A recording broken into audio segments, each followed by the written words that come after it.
had Cherlyn, the author of Letters from Christopher, on your show. And somebody emailed me about a week and a half ago and sent me a link.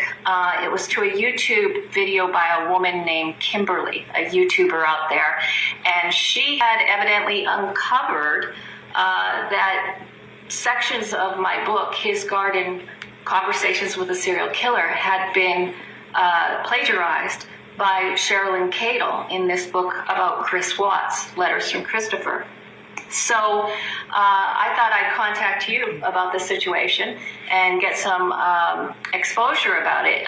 Things have moved in really fast motion since I first contacted you, Scott.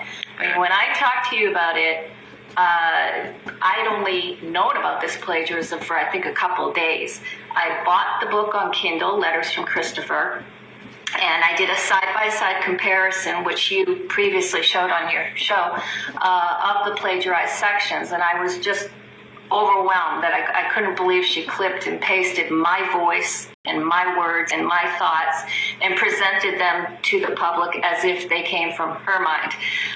It really did feel like a direct violation. My publisher agreed. My publisher is Wild Blue Press out of Denver, Colorado. Okay. They publish a ton of true crime books, and it's in fact run by two men, one of which is a best-selling true crime author himself, Steve Jackson. So my publisher got in touch with Cadle's attorney. Cadle's attorney, interestingly, he immediately reached out to me without my contacting him. And I think he was quite concerned with it as well. So what happened was, just a few days ago, my publisher issued a letter of demand to Cadle and her attorney, requesting a few different things to remedy this legal violation. The first is that Cadle withdraw her book from all sales outlets, including Amazon and Barnes & Noble, that it no longer be available on Kindle. It can no longer be printed by the self-publishing company that she had produced this book, Dorrance Publishing. And just last night, we got news from her attorney that she will agree to that term. Cherlyn Cadle, yes, excellent. She is taking the book off the market. She's notifying all of these sales outlets online immediately, and Dorrance will stop printing the book. So that's the most important thing. The second term we had was that she issue a public apology on any of her social media sites, and she has agreed to do that.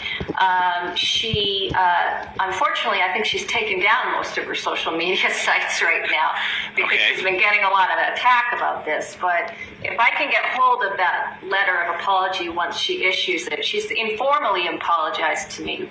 But once I get that formal letter, I would like to post it on a few sites.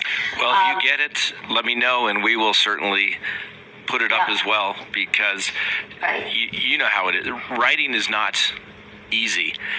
Obviously, I mean, your book took a long time to do, and as an attorney, people always ask, as an attorney, what's your job like? Well, remember in high school they told you to do that 10-page report, and you think, I'll be able to knock this thing out, but it's a lot more difficult than it, and it always takes longer than you thought it would, particularly when you're trying to write something very well.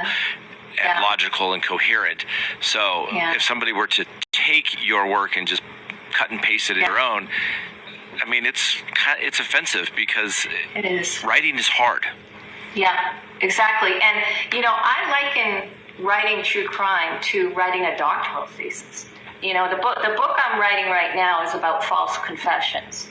And just yesterday, I spent the entire day citing my sources in the bibliography section for the first 120 pages of the book. So the research I've done is literally, that much, including law review articles, articles from local papers. I've got well over 500 pages of investigative reports.